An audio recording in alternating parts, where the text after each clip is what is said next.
ਸਤਿ ਸ਼੍ਰੀ ਅਕਾਲ। ਦੇਸ਼ ਵਿਦੇਸ਼ 'ਚ ਐਸਡੀ ਪ੍ਰਾਈਮ ਦੇਖ ਰਹੇ ਸਾਰੇ ਦਰਸ਼ਕਾਂ ਦਾ ਸਵਾਗਤ। ਮੈਂ ਹਾਂ ਸ਼ਮੀ ਡਾਬਰਾ। ਦੋਸਤੋ, ਆਨੰਦਪੁਰ ਸਾਹਿਬ ਖਾਲਸੇ ਦੀ ਜਨਮ ਭੂਮੀ।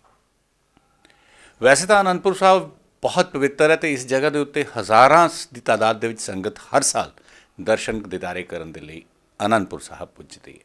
ਲੇਕਿਨ ਹੋਲਾ ਮਹੱਲਾ ਉਹ ਵਕਤ ਹੁੰਦਾ ਹੈ ਜਦੋਂ ਇੱਕ ਦੋ ਨਹੀਂ, 2-4 ਹਜ਼ਾਰ ਨਹੀਂ, 2-4 ਲੱਖ ਨਹੀਂ, ਬਲਕਿ ਅਗਰ ਸਹੀ ਗਿਣਤੀ ਦੇ ਵਿੱਚ ਦੱਸਿਆ ਜਾਵੇ ਤਾਂ ਪ੍ਰਸ਼ਾਸਨ ਦੇ ਮੁਤਾਬਕ 10 ਲੱਖ ਤੋਂ ਉੱਪਰ ਦੀ ਸੰਗਤ ਆਨੰਦਪੁਰ ਸਾਹਿਬ ਦੇ ਵਿੱਚ 3 ਦਿਨਾਂ ਦੇ ਵਿੱਚ ਆ ਕੇ ਨਤਮਸਤਕ ਹੋ ਕੇ ਗੁਰੂ ਘਰ ਤੋਂ ਗੁਰੂ ਦੀਆਂ ਖੁਸ਼ੀਆਂ ਪ੍ਰਾਪਤ ਕਰਦੀ ਹੈ। ਹਰ ਸਾਲ ਲੱਗਣ ਵਾਲੇ ਇਸ ਪਵਿੱਤਰ ਤਿਉਹਾਰ ਨੂੰ ਜਿੱਥੇ ਪ੍ਰਸ਼ਾਸਨ ਬਹੁਤ ਵਧੀਆ ਤਰੀਕੇ ਨਾਲ ਕਰਵਾਉਣ ਦੇ ਯਤਨ ਕਰਦਾ ਹੈ, ਉੱਥੇ ਸ਼੍ਰੋਮਣੀ ਗੁਰਦੁਆਰਾ ਪ੍ਰਬੰਧਕ ਕਮੇਟੀ ਵੀ ਪੱਬਾਂ ਭਾਰ ਹੋ ਕੇ ਸਾਰੇ ਇੰਤਜ਼ਾਮ ਕਰਦੀ ਹੈ। ਸੰਗਤ ਦੀ ਆਮਦ ਨੂੰ ਦੇਖਦੇ ਹੋਏ ਹਰੇਕ ਤਰ੍ਹਾਂ ਦੇ ਇੰਤਜ਼ਾਮ ਕਰਕੇ ਉਹ ਉਹਨਾਂ ਦੀ ਸੁੱਖ ਸਹੂਲੀਅਤ ਦਾ ਪੂਰਾ ਧਿਆਨ ਰੱਖਦੀ ਹੈ। ਇਸ ਸਾਲ ਵੀ ਆਨੰਦਪੁਰ ਸਾਹਿਬ ਦੀ ਧਰਤੀ ਦੇ ਉੱਤੇ 6, 7, 8 ਮਾਰਚ ਨੂੰ ਅਤੇ ਉਸ ਤੋਂ ਪਹਿਲਾਂ 3, 4, 5 ਮਾਰਚ ਨੂੰ ਕੀਰਤਪੁਰ ਸਾਹਿਬ ਦੀ ਧਰਤੀ ਦੇ ਉੱਤੇ ਹੋਲਾ ਮਹੱਲਾ ਮਨਾਇਆ ਜਾ ਰਿਹਾ ਹੈ। ਸ਼੍ਰੋਮਣੀ ਗੁਰਦੁਆਰਾ ਪ੍ਰਬੰਧਕ ਕਮੇਟੀ ਦੇ ਕੀ ਇੰਤਜ਼ਾਮ ਨੇ, ਕਿਸ ਤਰ੍ਹਾਂ ਇੰਤਜ਼ਾਮ ਕਰਦੇ ਨੇ, ਕਿਸ ਤਰ੍ਹਾਂ ਜਿਹੜੀ ਆਈ ਸੰਗਤ ਆ ਉਹ ਇਹਨਾਂ ਇੰਤਜ਼ਾਮਾਂ ਦਾ ਫਾਇਦਾ ਲੈ ਸਕਦੀ ਹੈ, ਇਸ ਦੇ ਲਈ ਅਸੀਂ ਗੱਲਬਾਤ ਕੀਤੀ ਸ਼੍ਰੋਮਣੀ ਗੁਰਦੁਆਰਾ ਪ੍ਰਬੰਧਕ ਕਮੇਟੀ ਆਨੰਦਪੁਰ ਸਾਹਿਬ ਦੇ ਮੈਂਬਰ ਭਾਈ ਅਮਰਜੀਤ ਸਿੰਘ ਚਾਵਲਾ ਹੋਰਾਂ ਨਾਲ। ਚਾਵਲਾ ਸਾਹਿਬ, ਸਭ ਤੋਂ ਪਹਿਲਾਂ ਤੁਹਾਡਾ ਸਵਾਗਤ ਹੈ ਜੀ। ਜੀ ਵਾਹਿਗੁਰੂ ਜੀ ਖਾਲਸਾ, ਵਾਹਿਗੁਰੂ ਜੀ ਕੀ ਫਤਿਹ। ਬਹੁਤ ਧੰਨਵਾਦ ਜੀ। ਚਾਵਲਾ ਸਾਹਿਬ, ਕਿਉਂਕਿ ਹੋਲਾ ਮਹੱਲਾ ਹੁਣ ਤਾਂ 10 ਦਿਨ ਹੀ ਰਹਿ ਗਏ ਆ, ਹੋਲਾ ਮਹੱਲਾ ਆਨੰਦਪੁਰ ਸਾਹਿਬ ਦੀ ਧਰਤੀ 'ਤੇ ਸ਼ੁਰੂ ਹੋ ਜਾਏਗਾ। ਕਿਉਂਕਿ ਹਮੇਸ਼ਾ ਤੁਸੀਂ ਬਹੁਤ ਵਧੀਆ ਇੰਤਜ਼ਾਮ ਕਰਦੇ ਹੋ ਔਰ ਕਾਫੀ ਜਦੋਂ ਦੇ ਤੁਸੀਂ ਮੈਂਬਰ ਬਣੇ ਹੋ ਉਹ ਤੋਂ ਇੱਥੇ ਜਿਹੜੀ ਤਿਆਰੀ ਅਤੇ ਇੱਥੇ ਦੇ ਜਿਹੜੇ ਇੰਤਜ਼ਾਮ ਨੇ ਉਹਨਾਂ ਵਿੱਚ ਹੋਰ ਵੀ ਵਾਧਾ ਹੋਇਆ ਹੈ। ਮੈਂ ਇਸ ਸਾਲ ਦੇ ਇੰਤਜ਼ਾਮਾਂ ਬਾਰੇ ਪੁੱਛਣਾ ਚਾਹਾਂਗਾ ਵੀ ਕੀ ਇੰਤਜ਼ਾਮ ਕੀਤੇ ਗਏ ਨੇ ਜਿਹੜੀ ਸੰਗਤ, ਕਿਉਂਕਿ ਕਿਹਾ ਅੰਦਾਜ਼ਾ ਇਹ ਦੱਸਿਆ ਜਾ ਰਿਹਾ ਵੀ 10 ਲੱਖ ਤੋਂ ਉੱਪਰ ਦੀ ਸੰਗਤ ਹਫ਼ਤੇ ਦੇ ਵਿੱਚ ਆਨੰਦਪੁਰ ਸਾਹਿਬ ਆ ਕੇ ਨਤਮਸਤਕ ਹੋਏਗੀ।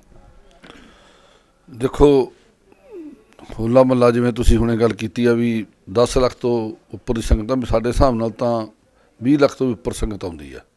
ਜੋ ਅਸੀਂ ਲੰਗਰਾਂ ਦੇ ਹਿਸਾਬ ਨਾਲ ਵੇਖਦੇ ਹਾਂ, ਕੜਾਹ ਪ੍ਰਸ਼ਾਦ ਦੀਆਂ ਪਰਚੀਆਂ ਦੇ ਹਿਸਾਬ ਨਾਲ ਵੇਖਦੇ ਹਾਂ, ਸਾਡਾ 1 ਮੀਟਰ ਸਾਡੇ ਕੋਲ ਵੀ ਇੱਕ ਸਰਕਾਰ ਤਾਂ ਅੰਦਾਜ਼ਾ ਲਾਉਂਦੀ, ਸਾਡੇ ਕੋਲ ਕਾਫੀ ਕੁਝ ਜਿਹੜਾ ਉਹ ਮਤਲਬ ਕਿ ਵੀ ਰਿਕਾਰਡ 'ਤੇ ਹੈ, ਜ਼ਿਆਦਾ ਹੁੰਦੀ ਸੰਗਤ ਹੋਲੇ ਮਹੱਲੇ 'ਤੇ।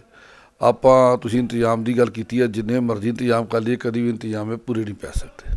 ਕਿਉਂਕਿ ਜੇ ਸਰਾਵਾਂ ਦੀ ਗੱਲ ਕਰੀਏ, ਰਿਹਾਇਸ਼ ਦੀ ਗੱਲ ਕਰੀਏ, ਤਾਂ ਸਰਾਵਾਂ ਇਹ ਹੋਲਾ ਮਹੱਲਾ ਤਾਂ 1 ਹਫ਼ਤਾ ਰਹਿਣਾ, ਉਸ ਤੋਂ ਬਾਅਦ ਸਾਰਾ ਸਾਲ ਸਾਡੀ ਇੱਕ ਸਰਾਂ ਦੇ ਵਿੱਚ ਹੀ ਸੰਗਤ ਆ ਕੇ ਸ਼ਨੀਚਰ ਐਤਵਾਰ ਜ਼ਿਆਦਾ ਸੰਗਤ ਆਉਂਦੀ ਹੈ ਇੱਥੇ, ਅਤੇ ਉਹ ਆ ਕੇ ਟਿਕਦੀ ਹੈ। ਅਤੇ ਬਾਕੀ ਸਰਾਵਾਂ ਬਹੁਤੀਆਂ ਖਾਲੀ ਹੁੰਦੀਆਂ, ਫਿਰ ਕੁਛ ਲੋਕਾਂ ਦਾ ਹੁੰਦਾ ਇੱਧਰ ਪਾ ਜਾਓ, ਕੁਛ ਇੱਧਰ ਪਾ ਜਾਓ। ਇਸ ਬਹਾਨੇ ਸਰਾਵਾਂ ਦੀ ਸਫਾਈ ਮੇਨਟੇਨੈਂਸ ਜਿਹੜੀ ਆ ਉਹ ਬੜੀ ਰਹਿੰਦੀ ਹੈ। ਅਦਰਵਾਈਜ਼ ਸਰਾਂ ਸਾਰੇ ਸਾਲ 'ਚ 1 ਜਾਂ 1.5 ਸਰਾਂ ਹੀ ਸਾਡੀ ਜਿਹੜੀ ਉਹ ਵਰਤੋਂ 'ਚ ਆਉਂਦੀ ਆ। ਪਰ ਸ਼੍ਰੋਮਣੀ ਗੁਰਦੁਆਰਾ ਪ੍ਰਬੰਧਕ ਕਮੇਟੀ ਹੋਲੇ ਮਹੱਲੇ 'ਤੇ ਵੀ ਇਹਨਾਂ ਸੰਗਤਾਂ ਦੀ ਵੱਡੀ ਗਿਣਤੀ 'ਚ ਆਉਣ ਕਰਕੇ ਸ਼੍ਰੋਮਣੀ ਗੁਰਦੁਆਰਾ ਪ੍ਰਬੰਧਕ ਕਮੇਟੀ ਹਮੇਸ਼ਾ ਹੀ ਪੂਰੇ ਪ੍ਰਬੰਧ ਜਿਹੜੇ ਆ ਉਹ ਆਪਣੇ ਤੌਰ 'ਤੇ ਕਰਦੀ ਆ। ਕਈ ਸਾਲਾਂ ਤੋਂ ਅਸੀਂ ਦੇਖ ਰਹੇ ਹਾਂ, ਮੈਨੂੰ ਵੀ 12 ਕੁ ਸਾਲ ਹੋ ਗਏ ਇਸ ਸਥਾਨ 'ਤੇ ਸੇਵਾ ਕਰਦਿਆਂ, ਅਤੇ ਇਹਦੇ 'ਚ ਮੈਂ ਦੇਖਿਆ ਕਿ ਸੰਗਤ ਦੀ ਜਿਹੜੀ ਗਿਣਤੀ ਆ ਉਹ ਹਰ ਸਾਲ ਵੱਧਦੀ ਆ, ਘਟਦੀ ਨਹੀਂ ਹੈ। ਅਸੀਂ ਫਤਿਹਗੜ੍ਹ ਸਾਹਿਬ ਦੇਖਦੇ ਹਾਂ ਸਾਹਿਬਜ਼ਾਦਿਆਂ ਦੀ ਸ਼ਹੀਦੀ 'ਤੇ ਉਹ ਵੀ ਹਰ ਸਾਲ ਵੱਧਦਾ, ਅਤੇ ਇੱਥੇ ਵੀ ਹਰ ਸਾਲ ਸੰਗਤ ਵੱਧਦੀ ਹੈ। ਫਰਕ ਇੰਨਾ ਸਿਰਫ ਹੁੰਦਾ ਇੱਥੇ ਮੌਸਮ ਦਾ, ਅਤੇ ਇੱਕ ਜਿਹੜਾ ਇਹ ਟਾਈਮ ਪੀਰੀਅਡ ਆ ਇਹ ਜ਼ਰੂਰ ਕਾਊਂਟ ਕਰਦਾ, ਕਿਉਂਕਿ ਇਹਨਾਂ ਦਿਨਾਂ 'ਚ ਬੱਚਿਆਂ ਦੇ ਪੇਪਰ ਆ ਜਾਂਦੇ ਆ। ਜਿਹੜੇ ਪਹਿਲੀਆਂ ਡੇਟਾਂ 'ਚ ਹੋਲਾ ਮਹੱਲਾ ਆਉਂਦਾ, ਜਦੋਂ ਵੀ ਕਿਤੇ 3 ਸਾਲ ਬਾਅਦ ਆਉਂਦਾ ਹੀ ਆਉਂਦਾ, ਪਹਿਲੀਆਂ ਡੇਟਾਂ 'ਚ, ਫਿਰ ਵਿਚਲੀਆਂ ਡੇਟਾਂ 'ਚ, ਫਿਰ ਅਖੀਰਲੀਆਂ ਡੇਟਾਂ 'ਚ। ਇਹ ਇੱਕ ਇਸ ਤਰ੍ਹਾਂ ਸਿਸਟਮ ਹੀ ਆ, ਕੁਦਰਤ ਦਾ ਜਿਹੜਾ ਸਿਸਟਮ ਹੈ ਨਾ, ਉਹਦੇ ਮੁਤਾਬਕ ਇਹ ਚੰਦਰਮਾ ਦੇ ਹਿਸਾਬ ਨਾਲ ਇਹ ਦਿਨ ਮਿਥਿਆ ਜਾਂਦਾ, ਕਿਉਂਕਿ ਇਹ ਪੂਰਨਮਾਸ਼ੀ ਦੇ ਹਿਸਾਬ ਨਾਲ ਬਣਦਾ। ਅਤੇ ਇਹ ਸਾਡੇ ਇਸ ਸਾਲ ਥੋੜ੍ਹਾ ਬੱਚਿਆਂ ਦੇ ਪੇਪਰ ਹੋਣ ਕਰਕੇ ਠੀਕ ਹੈ, ਥੋੜ੍ਹਾ ਰਸ਼ ਘਟੇਗਾ, ਪਰ ਸੰਗਤ ਤਾਂ ਮੈਂ ਦੇਖ ਰਿਹਾ ਪਿਛਲੇ 10 ਦਿਨ ਤੋਂ ਬਹੁਤ ਜ਼ਿਆਦਾ ਹੋਣੀ ਸ਼ੁਰੂ ਹੋ ਗਈ। ਰੋਜ਼ਾਨਾ ਸੰਗਤਾਂ ਬਹੁਤ ਆ ਰਹੀਆਂ, ਔਰ ਇਹ ਜਿਹੜੀ ਸੰਗਤ ਆ ਇਹ ਲਗਾਤਾਰ ਵਿਸਾਖੀ ਤੋਂ ਵੀ ਅੱਗੇ ਤੱਕ ਜਿਹੜੀ ਹੈ ਸੰਗਤ ਦੀ ਇੱਥੇ ਆਮਦ ਬਣੀ ਰਹਿਣੀ ਆ। ਸਰਾਵਾਂ ਦੀ ਤੁਸੀਂ ਗੱਲ ਕੀਤੀ, ਸਰਾਵਾਂ ਦਾ ਇੰਤਜ਼ਾਮ ਜਿੰਨਾ ਕੁ ਤੁਹਾਡੇ ਕੋਲ ਹੈ, ਬਾਕੀ ਬਾਹਰ ਆ ਕੇ ਲੋਕ ਕਰਦੇ ਨੇ, ਬਾਹਰ ਆ ਕੇ ਰਹਿੰਦੇ ਨੇ, ਤੁਸੀਂ ਕਮਰੇ ਵੀ ਲੈਂਦੇ ਹੋ ਇੱਥੇ ਸਰਾਵਾਂ ਦੇ ਵਿੱਚ ਆਲੇ ਦੁਆਲੇ? ਅਸੀਂ ਦੇਖੋ, ਸਾਡੇ ਕੋਲ ਲਗਭਗ 400 ਦੇ ਕਰੀਬ, 400-500 ਦੇ ਕਰੀਬ ਕਮਰਾ ਜਿਹੜਾ ਉਹ ਸਾਡੇ ਕੋਲ ਹੈ। ਅਤੇ ਤੁਸੀਂ ਦੇਖ ਲਓ ਵੀ 400-500 ਵੀ ਇੱਕ ਕਮਰੇ 'ਚ 8 ਬੰਦੇ ਵੀ ਪਾ ਦਈਏ, 8 ਤਾਂ ਨਹੀਂ ਪੈਂਦੇ, 6 ਕੁ ਪਾ ਦਈਏ, ਅਤੇ 6 ਚੌਕਾ ਸਾਰਾ ਹੀ ਇੰਨੀ ਵੱਡੀ ਸੰਗਤ। ਨਵੀਂ ਸਰਾਂ ਇੱਕ ਹੋਰ ਬਣ ਰਹੀ ਹੈ, ਅਸੀਂ ਕੀ ਨਾ ਵੇਖ ਕੇ ਹੱਸ ਦਿੰਦੇ ਵੀ ਇਹਨੇ ਵਿਚਾਰੀ ਨੇ ਕਿੰਨਾ ਕੁ ਰੋਕ ਲੈਣਾ, ਇਹ 1000 ਬੰਦਾ ਇਹ ਰੋਕ ਲੇਗੀ ਵੱਧ ਤੋਂ ਵੱਧ। ਮਤਲਬ ਅਸੀਂ ਉਹਦੇ ਨਾਲ ਘਰਾਂ 'ਚ ਵੀ ਲੋਕਾਂ ਦੇ ਘਰਾਂ ਵਿੱਚ ਵੀ ਮਕਾਨਾਂ 'ਚ ਵੀ ਪ੍ਰਬੰਧ ਕਰਦੇ ਹਾਂ, ਉਹ ਵੀ ਲੈਂਦੇ ਹਾਂ ਥਾਂ। ਟੈਂਟ ਟੁੰਟ ਵੀ ਲਵਾਉਂਦੇ ਆ, ਬਹੁਤ ਵੱਡੀ ਗਿਣਤੀ ਟੈਂਟ ਸਿਟੀ ਜਿਹੜੀ ਆ ਉਹ ਲਾਈ ਜਾਂਦੀ ਆ। ਕੁਛ ਸੇਵਾ ਵਾਲੀਆਂ ਸੰਗਤਾਂ ਆਉਂਦੀਆਂ ਉਹ ਆਪਣੇ ਤੌਰ 'ਤੇ ਵੀ ਟੈਂਟ ਲਾਉਂਦੇ ਆ। ਸੋ ਇਹ ਰਿਹਾਇਸ਼ ਦਾ ਸਾਡਾ ਪ੍ਰਬੰਧ ਬਹੁਤ ਵੱਡਾ ਪ੍ਰਬੰਧ ਆ। ਔਰ ਜਿਹੜੇ ਲੋਕ ਬਾਹਰਲੇ ਮੁਲਕਾਂ ਤੋਂ ਆਉਂਦੇ ਆ, ਜਿਹੜੇ ਲੋਕ ਬਹੁਤ ਦੂਰ ਦੂਰ ਤੋਂ ਆਉਂਦੇ ਆ, ਸਾਡੀ ਪ੍ਰੈਫਰੈਂਸ ਹੁੰਦੀ ਹੈ ਕਿ ਉਹਨਾਂ ਨੂੰ ਦਿੱਤਾ ਜਾਵੇ, ਕਿਉਂਕਿ ਨੇੜੇ ਵਾਲਾ ਤਾਂ ਇੱਥੇ ਆਇਆ, ਨਮਸਕਾਰ ਕੀਤੀ, ਗੱਡੀ ਲਈ ਅਤੇ ਡੇਢ ਘੰਟੇ 'ਚ ਘਰ ਪਹੁੰਚ ਜਾਂਦਾ। ਲੇਕਿਨ ਜਿਹੜੇ ਦੂਰ ਤੋਂ ਆਉਣ ਵਾਲੀ ਸੰਗਤ ਹੈ, ਪੰਜਾਬ ਦੇ ਵਿੱਚੋਂ, ਪੰਜਾਬ ਤੋਂ ਬਾਅਦ ਹਰਿਆਣਾ, ਯੂਪੀ, ਈਵਨ ਮਹਾਰਾਸ਼ਟਰ ਤੱਕ ਸੰਗਤ ਇੱਥੇ ਆਉਂਦੀ ਆ। ਅਸੀਂ ਸਾਰਿਆਂ ਦਾ ਅਤੇ ਵਿਦੇਸ਼ਾਂ ਜਿਹੜੀ ਸੰਗਤ ਆਉਂਦੀ ਉਹਨਾਂ ਦਾ ਖਾਸ ਖਿਆਲ ਜਿਹੜਾ ਉਹ ਰੱਖਿਆ ਜਾਂਦਾ ਰਿਹਾਇਸ਼ਾਂ ਦਾ। ਦੋਸਤੋ, ਜਿਸ ਤਰ੍ਹਾਂ ਇਹਨਾਂ ਨੇ ਕਿਹਾ ਵੀ ਸਾਡੇ ਕੋਲ ਸਰਾਵਾਂ ਦੇ ਵਿੱਚ ਜਗ੍ਹਾ ਹੈ ਘੱਟ ਹੈ, ਲੇਕਿਨ ਇਹ ਸ਼ਹਿਰ ਦੇ ਵਿੱਚ ਹੋਰ ਬਹੁਤ ਲੈਂਦੇ ਆ। ਡਰਨ ਦੀ ਗੱਲ ਨਹੀਂ ਵੀ ਇੱਥੇ ਆ ਕੇ ਤੁਹਾਨੂੰ ਕੁਝ ਮਿਲੇਗਾ ਨਹੀਂ, ਕਿਉਂਕਿ ਬਹੁਤ ਸਾਰੀਆਂ ਪ੍ਰਾਈਵੇਟ ਸਭਾਵਾਂ ਅਤੇ ਜਾਂ ਹੋਰ ਇਸ ਤਰ੍ਹਾਂ ਦੀ ਸੁਸਾਇਟੀਜ਼ ਨੇ ਜਿਹੜੀਆਂ ਇੱਥੇ ਬਕਾਇਦਾ ਟੈਂਟ ਸਿਟੀ ਬਣਾਉਂਦੀਆਂ ਨੇ, ਅਤੇ ਇੱਕ ਟੈਂਟ ਦੇ ਵਿੱਚ 3-3 4-4 ਬੰਦੇ ਰਹਿ ਕੇ ਉਹਨਾਂ ਦੇ 2 ਤੋਂ 3-3 ਹਜ਼ਾਰ ਟੈਂਟ ਜਿਹੜੇ ਆ ਉਹ ਲਗਾਏ ਹੁੰਦੇ ਨੇ। ਅਤੇ ਇਹਨਾਂ ਨੇ ਉਹਨਾਂ ਨੂੰ ਬਕਾਇਦਾ ਪ੍ਰਸ਼ਾਸਨ ਨੇ ਅਤੇ ਸ਼੍ਰੋਮਣੀ ਗੁਰਦੁਆਰਾ ਪ੍ਰਬੰਧਕ ਕਮੇਟੀ ਦੇ ਜਿਹੜੇ ਖਾਲੀ ਪਏ ਗਰਾਊਂਡ ਨੇ ਉਹ ਉਹਨਾਂ ਨੂੰ ਦਿੱਤੇ ਜਾਂਦੇ ਨੇ, ਅਲਾਟ ਕੀਤੇ ਜਾਂਦੇ ਨੇ, ਉੱਥੇ ਆ ਕੇ ਰਹਿ ਸਕਦੇ ਨੇ। ਇਹ ਤਾਂ ਹੋ ਗਈ ਰਹਿਣ ਦੀ ਗੱਲ।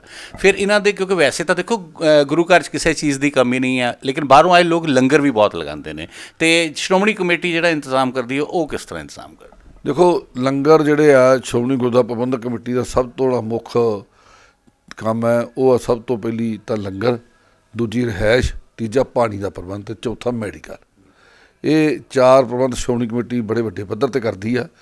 ਮਤਲਬ ਜਿਹੜੀ ਲੰਗਰ ਹੈ ਉਹ 200 ਦੇ ਕਰੀਬ ਲੰਗਰ ਜਿਹੜੇ ਆ ਹੋਲੇ ਮਹੱਲੇ 'ਤੇ, ਜਿਹੜਾ ਕੀਰਤਪੁਰ ਸਾਹਿਬ ਤੋਂ ਲੈ ਕੇ ਅਤੇ ਇੱਧਰ ਸਾਡੇ ਅਗੰਮਪੁਰ ਤੋਂ ਵੀ ਅੱਗੇ ਔਰ ਕਾਫੀ ਦੂਰ ਤੱਕ ਗੰਗੂਵਾਲ ਤੱਕ ਉਹ ਜਿਹੜੇ ਲੰਗਰ ਆ ਉਹ ਸਾਡੇ ਲੱਗਦੇ ਆ।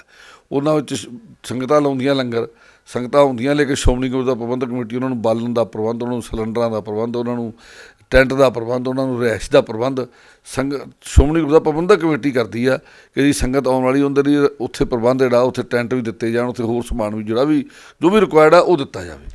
ਇੱਥੋਂ ਤੱਕ ਕਿ ਦੋਸਤੋ, ਜਿਹੜੇ ਪ੍ਰਸ਼ਾਸਨ ਅੰਦਰ ਨਹੀਂ ਵੜਨ ਦਿੰਦਾ ਲੰਗਰ ਵਾਲ ਕਮੇਟੀ ਵਾਲਿਆਂ ਨੂੰ, ਉਹਨਾਂ ਨੂੰ ਲੰਗਰਾਂ ਦੇ ਲਈ ਪਾਸ ਦਾ ਪ੍ਰਬੰਧ ਵੀ ਜਿਹੜੀ ਹੈ ਸ਼੍ਰੋਮਣੀ ਗੁਰਦੁਆਰਾ ਪ੍ਰਬੰਧਕ ਕਮੇਟੀ ਕਰਕੇ ਦਿੰਦੀ ਹੈ, ਵੀ ਅਗਰ ਕਿਸੇ ਨੂੰ ਲੰਗਰ ਲਗਾਉਣ ਲਈ ਪਾਸ ਦੀ ਜ਼ਰੂਰਤ ਹੈਗੀ ਹੈ ਤਾਂ ਉਹ ਆ ਕੇ ਗੁਰਦੁਆਰਾ ਸਾਹਿਬ ਤੋਂ ਆ ਕੇ ਇਨਫੋਰਮੇਸ਼ਨ ਸੈਂਟਰ ਹੈ ਉੱਥੋਂ ਕਲੈਕਟ ਕਰ ਸਕਦੇ ਨੇ। ਹਾਂਜੀ, ਦੇ ਬਕਾਇਦਾ ਜਿੱਥੇ ਥੋੜ੍ਹੇ ਜਿਹੇ VIP ਦੇ ਵਾਸਤੇ ਪਾਸ ਬਣਾਉਂਦਾ ਪ੍ਰਸ਼ਾਸਨ, ਜਿਹੜੇ ਖਾਸ ਹੋਣੇ ਹੁੰਦੇ ਆ ਉਹਨਾਂ ਦੀ, ਸਾਡੇ ਲਈ VIP ਆ ਸੰਗਤ, ਅਤੇ ਖਾਸ ਤੌਰ 'ਤੇ ਜਿਹੜੇ ਸੇਵਾਦਾਰਾਂ ਵਿੱਚ ਸਭ ਤੋਂ ਵੱਡੀ ਸੇਵਾ ਲੰਗਰ ਦੀ ਆ।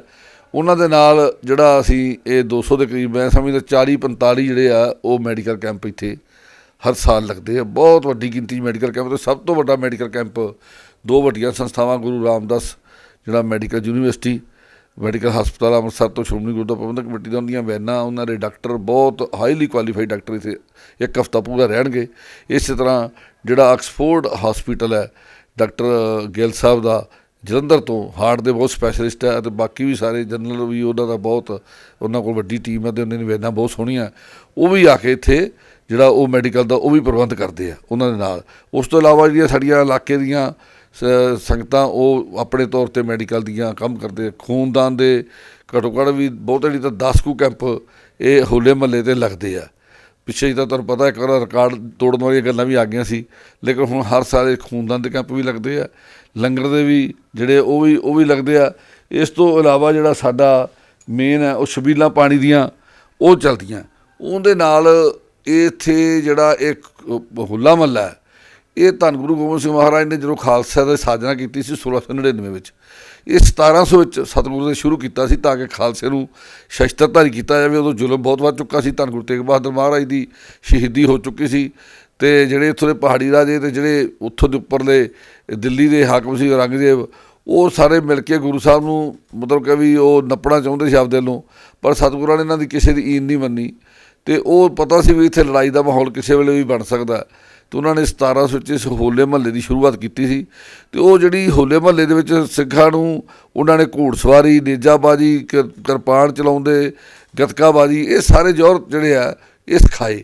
ਉਹਨਾਂ ਦਾ ਪ੍ਰਗਟਾਵਾ ਵੀ ਇੱਥੇ ਬਹੁਤ ਵੱਡੇ ਪੱਧਰ 'ਤੇ ਕੰਪੀਟੀਸ਼ਨ ਹੁੰਦਾ, ਗੱਤਕੇ ਦਾ, ਨੇਜਾਬਾਜੀ ਦਾ, ਘੋੜਸਵਾਰੀ ਨੇਜਾਬਾਜੀ ਦਾ। ਸਾਡੇ ਜਿਹੜਾ ਚਰਨ ਗੰਗਾ ਸਟੇਡੀਅਮ ਹੈ ਬਹੁਤ ਸੋਹਣਾ, ਜਿਹੜਾ ਕਿ ਅਸੀਂ ਅਕਾਲੀ ਸਰਕਾਰ ਵੇਲੇ ਨੂੰ ਬਹੁਤ ਵਿਸਥਾਰ ਕੀਤਾ ਸੀ, ਉਹਦੇ ਵਿੱਚ ਬਹੁਤ ਵੱਡਾ ਉਹ ਹੁੰਦਾ ਜਿੱਦਣ ਮਹੱਲਾ ਚੜ੍ਹਦਾ 8 ਤਰੀਕ ਨੂੰ ਮਹੱਲੇ ਨੂੰ ਚੜ੍ਹਨਾ, ਉਸ ਦਿਨ ਮਹੱਲੇ ਦੇ ਬਾਅਦ 2 ਵਜੇ ਤੋਂ ਬਾਅਦ 1 ਵਜੇ ਤੋਂ ਬਾਅਦ ਹੀ ਸ਼ੁਰੂ ਹੋ ਜਾਂਦੀਆਂ ਖੇਡਾਂ। ਅਤੇ ਉਸ ਦੇ ਨਾਲ ਜਿਹੜਾ ਬਾਬਾ ਬਲਵੀਰ ਸਿੰਘ ਜੀ ਸਾਡੇ ਮੁਖੀ ਨੇ ਬੁੱਢਾ ਦਲ ਦੇ, ਉਹਨਾਂ ਵੱਲੋਂ ਬਹੁਤ ਵੱਡੇ ਪੱਧਰ 'ਤੇ ਬਹੁਤ ਹੀ ਸ਼ਾਨਦਾਰ ਇੱਕ ਗੱਤਕੇ ਦਾ ਕੰਪੀਟੀਸ਼ਨ ਜਿਹੜਾ ਉਹ ਕਰਵਾਇਆ ਜਾਂਦਾ ਆਪਣੇ ਉਹਨਾਂ ਦੇ ਸਥਾਨ 'ਤੇ, ਜਿਹੜਾ ਕਿ ਨਵੀਂ ਆਬਾਦੀ ਵਿੱਚ ਹੈ। ਅਤੇ ਉਹਦੇ 'ਚ ਬੜੀਆਂ ਵੱਡੀਆਂ ਟੀਮਾਂ ਆ ਕੇ ਜਿਹੜਾ ਉਹ ਹਿੱਸਾ ਲੈਂਦੀਆਂ ਅਤੇ ਬੜੀਆਂ ਪਾਉਂਦੀਆਂ, ਸਾਰੀਆਂ ਸ਼ਖਸੀਅਤਾਂ ਉੱਥੇ ਪਹੁੰਚਦੀਆਂ।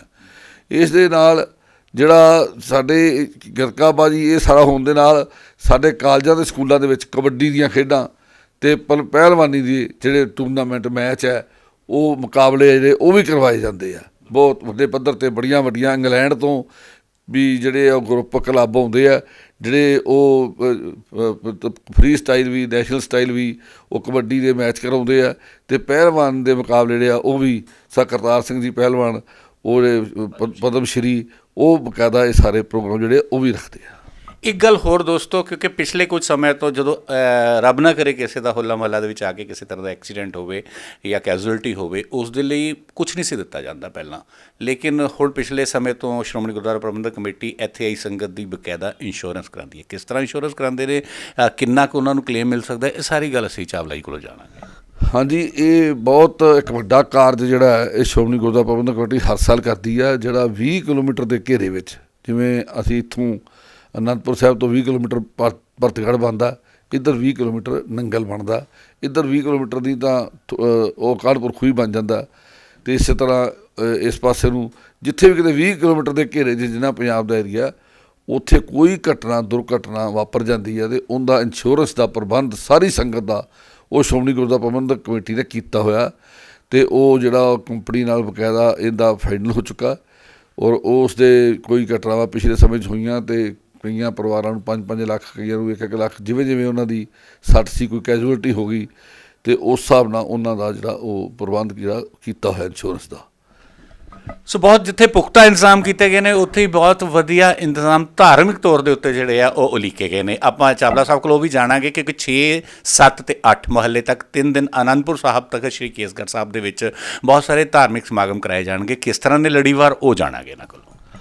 ਦੇਖੋ, ਹੋਲਾ ਮਹੱਲਾ ਸਭ ਤੋਂ ਪਹਿਲਾਂ ਤਾਂ 2 ਮਾਰਚ ਨੂੰ ਨਗਾਰੇ ਦਾ ਦਿਨ ਹੈ, ਜਿਸ ਦਿਨ ਹਰ ਸਾਲ ਰਾਤ 12 ਕੁ ਵਜੇ ਦੇ ਕਰੀਬ ਜਿਹੜਾ ਉਹ ਕਿਲ੍ਹਾ ਆਨੰਦਗੜ੍ਹ ਸਾਹਿਬ ਤੋਂ ਪੁਰਾਤਨ ਰਵਾਇਤ ਦੇ ਮੁਤਾਬਕ ਜਿਹੜਾ ਨਗਾਰਾ ਉਹ ਵਜਾਇਆ ਜਾਂਦਾ।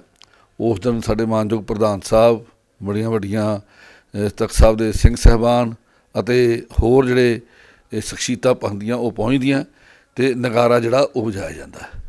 ਅਤੇ ਉਹ 2 ਤਰੀਕ ਨੂੰ 3 ਤਰੀਕ ਨੂੰ ਫਿਰ ਕੀਰਤਪੁਰ ਸਾਹਿਬ, ਖਡਪੜ ਸਾਹਿਬ ਦੇ ਨਾਲ ਹੋਲਾ ਮਹੱਲਾ ਸ਼ੁਰੂ ਹੋ ਜਾਂਦਾ। 3, 4 ਅਤੇ 5 ਨੂੰ ਇਹ ਕੀਰਤਪੁਰ ਸਾਹਿਬ ਵਿਖੇ ਹੋਲੇ ਮਹੱਲੇ ਚੱਲਣਾ। ਉੱਥੇ ਬਹੁਤ ਵੱਡੇ ਪੱਧਰ 'ਤੇ ਜਿਹੜੇ ਪ੍ਰਬੰਧ ਹੈ, ਗੁਰਦੁਆਰਾ ਪਤਾਲਪੁਰੀ ਸਾਹਿਬ, ਬਾਬਾ ਗੁਰਦਿੱਤਾ ਜੀ ਅਤੇ ਗੁਰਦੁਆਰਾ ਸ਼ੀਸ਼ ਮਹਿਲ ਸਾਹਿਬ ਅਤੇ ਕੋਟ ਸਾਹਿਬ, ਜਿਹੜਾ ਧੰਨ ਗੁਰੂ ਹਰਗੋਬਿੰਦ ਸਾਹਿਬ ਮਹਾਰਾਜ ਨੇ ਜਿੱਥੇ ਆ ਕੇ ਘਰ ਬਣਾਇਆ ਆਪਣਾ, ਜਦੋਂ ਅੰਮ੍ਰਿਤਸਰ ਤੋਂ ਸ਼ਿਫਟ ਕਰਕੇ ਮਹਾਰਾਜ ਇੱਥੇ ਆ ਕੇ ਸਰਾਖੀ ਦੇ ਸਮੇਂ, ਉੱਥੇ ਮਤਲਬ ਪੂਰੇ ਪ੍ਰਬੰਧ ਸੰਗਤਾਂ ਦੇ ਵਾਸਤੇ ਬੜੇ ਵੱਡੇ ਪੱਧਰ 'ਤੇ ਕੀਤੇ ਹੁੰਦੇ ਆ। ਲੰਗਰ ਬੜੇ ਵੱਡੇ ਚੱਲਦੇ ਆ ਉਹਨਾਂ ਦਿਨਾਂ ਵਿੱਚ ਪੂਰੇ। ਉਸ ਤੋਂ ਅੱਗੇ ਜਿਹੜਾ ਇੱਥੇ ਸਾਡੇ 6, 7 ਅਤੇ 8 ਤਰੀਕ ਨੂੰ ਸ੍ਰੀ ਅਨੰਦਪੁਰ ਸਾਹਿਬ ਵਿਖੇ ਹੋਲਾ ਮਹੱਲਾ ਜਿਹੜਾ ਉਹ ਚੱਲੇਗਾ। ਇਸ ਵਾਰ ਜਿਹੜੇ ਧਾਰਮਿਕ ਸਮਾਗਮ ਹੈ ਉਹਨਾਂ ਦੀ ਬੜੀ ਨਵੇਕਲੀ ਵਿਉਂਤਬੰਦੀ ਜਿਹੜੀ ਆ ਉਹ ਕੀਤੀ ਆ। ਉਹ ਨਵੇਕਲੀ ਇਸ ਕਰਕੇ ਕੀਤੀ ਹੈ ਕਿ 3 ਦਿਨ ਸ਼ਾਮ ਦੇ ਸਮਾਗਮਾਂ ਵਿੱਚ ਇੱਕ ਵੱਖਰੀ ਅਤੇ ਵੱਡੀ ਆਈਟਮ, ਜਿਵੇਂ ਆਪਾਂ ਕਹਿ ਦਈਏ ਇੱਕ ਵੱਡਾ ਪ੍ਰੋਗਰਾਮ ਲਿਖਿਆ ਗਿਆ। ਜਿਵੇਂ ਪਹਿਲੇ ਦਿਨ 6 ਤਰੀਕ ਨੂੰ ਰਾਗ ਦਰਬਾਰ ਜ਼ਰੂਰੀ ਹਰ ਸਾਲ ਕਰਨਾ ਹੁੰਦਾ, ਕਿਉਂਕਿ ਬਸੰਤ ਰਾਗ ਦੀ ਸਮਾਪਤੀ ਜਿਹੜੀ ਉਹ ਸ੍ਰੀ ਅਨੰਦਪੁਰ ਸਾਹਿਬ ਵਿਖੇ ਕੀਤੀ ਜਾਂਦੀ ਹੈ, ਇਹ ਸ਼ੁਰੂ ਤੋਂ ਰਵਾਇਤ ਹੈ। ਅਤੇ ਉਹ ਜਿੱਦਣ ਹੋਲਾ ਮਹੱਲਾ ਆਰੰਭ ਹੁੰਦਾ 6 ਤਰੀਕ ਨੂੰ, ਜਿਵੇਂ ਇਸ ਵਾਰ ਹੋਣਾ, ਉਸ ਦਿਨ ਰਾਗ ਦਰਬਾਰ। ਲੇਕਿਨ ਇਸ ਵਾਰ ਰਾਗ ਦਰਬਾਰ ਦੇ ਵਿੱਚ ਬਹੁਤ ਵੱਡੇ ਰਾਗੀ ਜਿਹੜੇ ਤੰਤੀ ਸਾਜ਼ਾਂ ਨਾਲ ਜਿਨ੍ਹਾਂ ਨੇ ਕੀਰਤਨ ਕਰਨਾ ਹੈ, ਉਹ ਸਾਰਾ ਰਾਗਾਂ ਦੇ ਵਿੱਚ ਕੀਰਤਨ ਕਰਨਾ ਹੈ। ਉਹਨਾਂ ਵਿੱਚ ਜਿਵੇਂ ਡਾਕਟਰ ਗੁਰਨਾਮ ਸਿੰਘ ਹੈ ਯੂਨੀਵਰਸਿਟੀ ਵਾਲੇ, ਡਾਕਟਰ ਅਲੰਕਾਰ ਸਿੰਘ ਅੱਜ ਕੱਲ੍ਹ ਗੁਰਮਤਿ ਸੰਗੀਤ ਚੇਅਰ ਦੇ ਹੈੱਡ ਹੈ ਸ੍ਰੀ ਪੰਜਾਬੀ ਯੂਨੀਵਰਸਿਟੀ ਦੇ। ਇਸੇ ਤਰ੍ਹਾਂ ਸਾਡੇ ਪ੍ਰੋਫੈਸਰ ਪ੍ਰਿੰਸੀਪਲ ਸੁਖਵੰਤ ਸਿੰਘ ਆ, ਜਿਨ੍ਹਾਂ ਨੇ ਬਹੁਤ ਵਿਦਿਆਰਥੀ ਇਸ ਖੇਤਰ ਵਿੱਚ ਪੈਦਾ ਕੀਤੇ, ਉਹਨਾਂ ਦਾ। ਫਿਰ ਇਹਦੇ ਨਾਲ ਸਰਦਾਰ ਆਪਣਾ ਜ਼ਖਮੀ ਸਾਹਿਬ, ਭਾਈ ਜ਼ਖਮੀ ਸਾਹਿਬ, ਭਾਈ ਗੁਰਮੀਤ ਸਿੰਘ ਜੀ ਸ਼ਾਂਤ ਸਾਹਿਬ, ਹਰਜੋਤ ਸਿੰਘ ਜੀ ਜ਼ਖਮੀ, ਅਤੇ ਬੀਬੀ ਪ੍ਰਭਜੋਤ ਕੌਰ ਜੀ ਬਟਾਲੇ ਵਾਲੇ। ਅਤੇ ਇੱਕ ਖਾਸ ਤੌਰ 'ਤੇ ਜਿਹੜੀ ਸਾਡੀ ਗੁਰਮਤਿ ਸੰਗੀਤ ਅਕੈਡਮੀ ਹੈ, ਉਹਦੇ ਬੱਚੇ ਵਿਦਿਆਰਥੀ ਬਹੁਤ ਉਮਦਾ, ਮਤਲਬ ਉਹਨਾਂ ਦਾ ਜਿਹੜਾ ਕੀਰਤਨ ਆ, ਜਿੰਨੇ ਵੱਡੇ ਰਾਗੀ ਅੱਜ ਦਰਬਾਰ ਸਾਹਿਬ 'ਚ ਨਜ਼ਰ ਆਉਂਦੇ, ਸਾਰੇ ਇਸ ਅਕੈਡਮੀ ਦੇ ਦੇਣ ਹੈ। ਅਤੇ ਉਹਨਾਂ ਨੇ ਕੀਰਤਨ, ਉਹ ਰਾਤ ਸਾਰਾ ਦਾ ਕੀਰਤਨ ਉਹ ਲਾਈਵ ਵੀ ਚੱਲੇਗਾ PTC ਸਿਮਰਨ 'ਤੇ। ਉਸ ਦੇ ਨਾਲ ਜਿਹੜਾ 7 ਤਰੀਕ ਨੂੰ ਇਸੇ ਤਰ੍ਹਾਂ ਉਸ ਦਿਨ ਇਸ ਵਾਰ ਭਾਈ ਹਰਜਿੰਦਰ ਸਿੰਘ ਜੀ ਸ੍ਰੀਨਗਰ ਵਾਲੇ, ਭਾਈ ਗੁਰਚਰਨ ਸਿੰਘ ਜੀ ਰਸੀਆ, ਭਾਈ ਦਵਿੰਦਰ ਸਿੰਘ ਜੀ ਸੋਢੀ, ਇਹਨਾਂ ਸਾਰਿਆਂ ਦੀ ਪੁਰਾਣੀ ਟੀਮ ਹੈ। ਤੁਹਾਨੂੰ ਸ਼ਾਇਦ ਪੰਥ ਨੂੰ ਯਾਦ ਹੋਵੇ ਜਦੋਂ 1999 ਵਿੱਚ ਇਹਨਾਂ ਨੇ ਇੰਟਰਨੈਸ਼ਨਲ ਸਿੱਖ ਕੌਂਸਲ ਬਣਾ ਕੇ ਅਤੇ ਆਤਮ ਰਸ ਕੀਰਤਨ ਦਰਬਾਰ ਦੀ ਲੜੀ ਚਲਾਈ ਸੀ। ਭਾਈ ਸਾਹਿਬ ਕਹਿੰਦੇ ਇਸ ਵਾਰ ਅਸੀਂ ਹੋਲੇ ਮਹੱਲੇ 'ਤੇ ਹੋਲਾ ਮਹੱਲਾ ਆਤਮ ਰਸ ਕੀਰਤਨ ਦਰਬਾਰ ਕਰਨਾ, ਔਰ ਉਹਦੇ ਵਿੱਚ ਭਾਈ ਹਰਜਿੰਦਰ ਸਿੰਘ ਆਪ ਆ ਰਹੇ, ਭਾਈ ਦਵਿੰਦਰ ਸਿੰਘ ਸੋਢੀ ਆ ਰਹੇ, ਭਾਈ ਆਪਣੇ ਗੁਰਚਰਨ ਸਿੰਘ ਰਸੀਆ ਜੀ ਆ ਰਹੇ, ਰਵਿੰਦਰ ਸਿੰਘ ਜੀ ਸਾਡੇ ਸਭ ਤੋਂ ਸੀਨੀਅਰ ਰਾਗੀ ਦੇ ਸੱਚਖੰਡ ਸ੍ਰੀ ਹਰਿਮੰਦਰ ਸਾਹਿਬ ਦੇ, ਭਾਈ ਕਰਨੈਲ ਸਿੰਘ ਜੀ ਆ ਰਹੇ, ਉਹਨਾਂ ਦੇ ਨਾਲ ਜਿਹੜੇ ਹੋਰ ਵੀ ਰਾਗੀ ਭਾਈ ਸੁਖਵੰਤ ਸਿੰਘ ਵੀ ਇਸ ਵਿੱਚ ਸ਼ਾਮਲ ਹੋਣਗੇ। ਇਹ ਪ੍ਰੋਗਰਾਮ ਜਿਹੜਾ ਰਾਤ ਨੂੰ 8 ਵਜੇ ਤੋਂ ਲੈ ਕੇ 12 ਵਜੇ ਤੱਕ ਜਦ ਚੱਲੇਗਾ। ਰਾਗ ਦਰਬਾਰ 6 ਤਰੀਕ ਵਾਲਾ ਤਾਂ ਤੜਕੇ 3 ਵਜੇ ਜਾ ਕੇ ਆਸਾ ਦੀ ਵਾਰ ਦੇ ਮੌਕੇ 'ਤੇ ਸਮਾਪਤ ਮਸਾ ਹੋਣਾ, ਅਤੇ ਇਹ 7 ਤਰੀਕ ਵਾਲਾ ਰਾਤ 12 ਵਜੇ ਤੋਂ 12 ਵਜੇ ਤੋਂ ਬਾਅਦ ਜਿਹੜੇ ਉਹ ਕਵੀਸ਼ਰਾਂ ਦਾ ਦਰਬਾਰ ਹੋਵੇਗਾ। ਅਤੇ 8 ਤਰੀਕ ਨੂੰ ਰਾਤ ਨੂੰ ਬਹੁਤ ਇਸ ਵਾਰ ਅਸੀਂ ਜਿਹੜੇ ਕਵੀ ਸੱਜਣ ਹੈ ਉਹਨਾਂ ਦਾ ਵੀ ਲਾਈਵ ਕਰਵਾ ਰਹੇ ਆ, ਅਤੇ ਉਹਨਾਂ 'ਚ ਬੜੇ ਵਿਸ਼ੇਸ਼ ਕਵੀ ਜਿਹੜੇ ਆ ਉਹ ਬੁਲਾਏ ਗਏ ਆ, ਜਿਨ੍ਹਾਂ ਦਾ ਪੰਥ ਵਿੱਚ ਵੀ ਅਤੇ ਸਮਾਜ ਵਿੱਚ ਵੀ ਬਹੁਤ ਸਨਮਾਨ ਹੈ, ਅਤੇ ਬੜੀਆਂ ਵੱਡੀਆਂ ਜਿਹਨਾਂ 'ਚ ਸੰਦੇਸ਼ ਮਿਲਦਾ ਸਾਨੂੰ। ਉਹ ਕਵਿਤਾਵਾਂ ਜਿਹੜੀਆਂ ਉਹ ਸਾਨੂੰ ਜਿਹੜੀ ਸਰਵਣ ਕਰਾਉਂਦੇ ਗੁਰੂ ਸਾਹਿਬ ਦੇ ਇਤਿਹਾਸ ਦੀਆਂ, ਉਹ ਜਿਹੜਾ ਹੈਗਾ 8 ਤਰੀਕ ਦੀ ਸ਼ਾਮ ਨੂੰ, ਕਿਉਂਕਿ 8 ਤਰੀਕ ਨੂੰ ਸਵੇਰੇ ਮਹੱਲਾ ਜਿਹੜਾ ਉਹ 12:30 ਵਜੇ, ਕਿਉਂਕਿ 11 ਵਜੇ ਸਟੇਜ ਆਰੰਭ ਹੁੰਦੀ ਹੈ। ਸਿੰਘ ਸਾਹਿਬ ਗਿਆਨੀ ਹਰਪ੍ਰੀਤ ਸਿੰਘ ਜੀ, ਗਿਆਨੀ ਰਘਬੀਰ ਸਿੰਘ ਜੀ, ਜਥੇਦਾਰ ਤਖਤ ਸ੍ਰੀ ਕੇਸਗੜ੍ਹ ਸਾਹਿਬ, ਇਸ ਤਰ੍ਹਾਂ ਮਾਨਯੋਗ ਪ੍ਰਧਾਨ ਸਾਹਿਬ ਬਾਬਾ ਬਲਬੀਰ ਸਿੰਘ ਜੀ ਮੁਖੀ ਬੁੱਢਾ ਦਲ, ਬਾਬਾ ਹਰਨਾਮ ਸਿੰਘ ਜੀ ਮੁਖੀ ਦਮਦਮੀ ਟਕਸਾਲ, ਬਾਬਾ ਨਿਹਾਲ ਸਿੰਘ ਜੀ ਹਰੀਆਂ ਵੇਲਾਂ, ਇਸ ਤਰ੍ਹਾਂ ਸਾਰੇ ਜਿਹੜੇ ਵੱਡੀਆਂ ਸ਼ਖਸੀਅਤਾਂ ਉਹ ਉਸ ਸੰਦੇਸ਼ ਦਿੰਦੀਆਂ ਕੌਮ ਨੂੰ। ਫਿਰ ਉਸ ਤੋਂ ਬਾਅਦ ਅੱਗੇ ਚੱਲ ਕੇ ਉਹ 12:30 ਵਜੇ ਅਰਦਾਸ ਹੋ ਕੇ ਤਖਤ ਸਾਹਿਬ ਤੋਂ ਮਹੱਲਾ ਆਰੰਭ ਹੁੰਦਾ, ਅਤੇ ਉਸ ਤੋਂ ਬਾਅਦ ਗੇਮਾਂ ਹੁੰਦੀਆਂ ਉੱਥੇ ਚਰਨ ਗੰਗਾ ਸਟੇਡੀਅਮ ਦੇ ਵਿੱਚ, ਅਤੇ ਸ਼ਾਮ ਦਾ ਕਵੀ ਦਰਬਾਰ ਹੈ 8 ਵਜੇ ਤੋਂ ਲੈ ਕੇ ਰਾਤ ਦੇ ਲਗਭਗ 11:30 12 ਵੱਜ ਹੀ ਜਾਣੇ, 8:30 ਤੋਂ ਲੈ ਕੇ। ਸੋ ਇਸ ਤਰ੍ਹਾਂ ਦੇ ਪ੍ਰੋਗਰਾਮ ਜਿਹੜੇ ਧਾਰਮਿਕ ਲਈ ਕਿ ਬਾਕੀ ਕੀਰਤਨ ਸਾਰਾ ਦਿਨ ਚੱਲੇਗਾ, 3 ਦਿਨ। ਸਵੇਰੇ 9 ਵਜੇ ਤੋਂ ਪੰਡਾਲ ਲੱਗਿਆ ਕਰਨਾ, ਉਹਦੇ 'ਚ ਬਹੁਤ ਵੱਡੇ ਦਰਬਾਰ ਸਾਹਿਬ ਦੇ ਰਾਗੀ ਅਤੇ ਜਿਹੜੇ ਹੋਰ ਪੰਥ ਦੇ ਬੜੇ ਮਹਾਨ ਗੁਰੂ ਘਰ ਦੇ ਕੀਰਤਨੀਏ ਆ, ਉਹ ਸਾਰੇ ਹਾਜ਼ਰੀ ਭਰਨ ਵਾਸਤੇ ਪਹੁੰਚ ਰਹੇ ਆ। ਸੋ ਸ਼੍ਰੋਮਣੀ ਗੁਰਦੁਆਰਾ ਪ੍ਰਬੰਧਕ ਕਮੇਟੀ ਹਮੇਸ਼ਾ ਦੀ ਤਰ੍ਹਾਂ ਇਸ ਵਾਰ ਵੀ ਸੰਗਤਾਂ ਦੇ ਸਵਾਗਤ ਦੇ ਲਈ ਪੱਬਾਂ ਭਾਰ ਹੈਗੀ ਹੈ। ਲੇਕਿਨ ਇੱਕ ਸ਼ਿਕਾਇਤ, ਦੇਖੋ ਇੰਨਾ ਕੁਝ ਹੋਣ ਦੇ ਬਾਵਜੂਦ ਵੀ ਜਦੋਂ ਇਹ ਕਹਿ ਰਹੇ ਨੇ 20 ਲੱਖ ਤੋਂ ਉੱਪਰ ਦੇ ਲੋਕ ਅਨੰਦਪੁਰ ਸਾਹਿਬ ਦੇ ਵਿੱਚ ਆ ਕੇ ਦਰਸ਼ਨ ਦੀਦਾਰ ਕਰਦੇ ਨੇ, ਲੇਕਿਨ ਕੋਈ ਸ਼ਿਕਾਇਤ ਦਾ ਮੌਕਾ ਨਹੀਂ ਮਿਲਦਾ। ਲੇਕਿਨ ਅਕਸਰ ਚਾਵਲਾ ਜੀ, ਇੱਕ ਤੁਹਾਡੇ ਨਾਲ ਗੱਲ ਕਰਨੀ ਹੈ ਅਖੀਰ ਦੇ ਵਿੱਚ, ਕਿ ਇੱਕ ਸ਼ਿਕਾਇਤ ਲੋਕਾਂ ਨੂੰ ਇਹ ਰਹਿੰਦੀ ਹੈ ਵੀ ਜਦੋਂ ਅਸੀਂ ਸਰਾਂ ਦੇ ਵਿੱਚ ਕਮਰਾ ਲੈਣ ਆਉਂਦੇ ਹਾਂ ਤਾਂ ਉੱਥੇ ਬਹਿਸ ਬਸਾਈ ਹੋ ਜਾਂਦੀ ਹੈ, ਕਮਰੇ ਸਾਨੂੰ ਖਾਲੀ ਹੋਣ ਦੇ ਬਾਵਜੂਦ ਨਹੀਂ ਦਿੱਤੇ। ਕੀ ਕਮਰਾ ਬੁੱਕ ਕਰਾਉਣ ਦੇ ਲਈ ਕੋਈ ਐਡਵਾਂਸ ਪਾਲਿਸੀ ਹੁੰਦੀ ਹੈ ਜਾਂ ਫਸਟ ਕਮ ਫਸਟ ਬੇਸ ਦੇ ਉੱਤੇ ਦਿੱਤਾ ਜਾਂਦਾ ਹੈ? ਸਾਡੇ ਕੋਲ ਫਸਟ ਕਮ ਫਸਟ ਹੈ, ਬਟ ਅਸੀਂ ਇਹ ਜਿਹੜੇ ਇਹ ਏਡੇ ਵੱਡੇ ਕੌਮੀ ਸਮਾਗਮ ਹੁੰਦੇ ਅਤੇ ਸਾਨੂੰ ਕੌਮੀ ਲੈਵਲ 'ਤੇ ਸੋਚਣਾ ਪੈਂਦਾ, ਠੀਕ ਹੈ ਨਾ। ਸਾਡੇ ਬੰਦੇ ਇੱਥੇ ਆਉਂਦੇ ਆ, ਕਮਰਾ ਅਸੀਂ ਕਹਿੰਦੇ ਵੀ ਇੱਕ ਦਿਨ ਦੀ ਲੈ ਲਓ, ਵੀ ਤੁਸੀਂ ਆਏ ਆ ਅਤੇ ਆਪਾਂ ਇੱਕ ਦਿਨ ਲਈ ਕਮਰਾ ਲੈ ਕੇ ਤੇ ਜਾਈਏ, ਮੱਥਾ ਨਮਸਕਾਰ ਕਰੀਏ ਅਤੇ ਚਲੀਏ ਅਗਲੇ ਦਿਨ ਅਗਲੇ, ਕਿਉਂਕਿ ਇੰਨੀ ਰਸ਼ 'ਚ ਤੁਹਾਨੂੰ ਦੱਸਿਆ ਵੀ ਤੁਸੀਂ ਆਪੇ ਹਿਸਾਬ ਲਾ ਲਓ ਕਿ ਸਾਰਾ 2-2.5 ਹਜ਼ਾਰ ਬੰਦਾ ਐਡਜਸਟ ਹੋ ਸਕਦਾ। ਜਿੰਨੀਆਂ ਮਰਜ਼ੀ ਅਸੀਂ 10 ਸੜਕਾਂ ਬਣਾ ਲਾਂਗੇ, 10,000 ਬੰਦਾ ਐਡਜਸਟ ਹੋ ਜੂ, ਇੱਥੇ 20 ਲੱਖ ਹੋਣਾ। ਇਹ ਹਕੀਕਤ ਨੂੰ ਅਸੀਂ ਸਮਝਣ ਦਾ ਯਤਨ ਨਹੀਂ ਕਰਦੇ।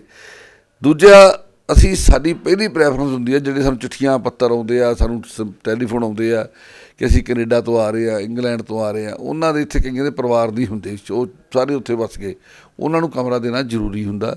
ਉਹਨਾਂ ਨੇ ਇੱਥੇ ਆ ਕੇ ਗਾਂਹ ਜਾਣਾ ਕਿੱਥੇ ਹੁੰਦਾ। ਫਿਰ ਇੱਕ ਉਹ ਆਏ ਬਹੁਤ ਦੂਰੋਂ, 7 ਸਮੁੰਦਰੋਂ ਪਾਰ ਹੁੰਦੇ ਆ, ਅਤੇ ਉੱਥੋਂ ਉਹਨਾਂ ਨੇ ਆ ਕੇ ਇੱਥੇ 2 ਦਿਨ ਲਈ ਰਹਿਣਾ ਹੁੰਦਾ। ਲੇਕਿਨ ਸਾਡੇ ਕਈ ਬੰਦੇ ਜਦ ਕਮਰਾ ਲੈਣ ਕਹਿੰਗੇ ਬਸ ਅੱਜ ਸਵੇਰੇ ਖਾਲੀ ਕਰ ਦੇਣਾ ਜੀ, ਬਾਅਦ 'ਚ ਕੀ ਆ ਉਹ ਚਾਬੀ ਲੈ ਕੇ ਦੌੜ ਜਾਂਦੇ ਆ।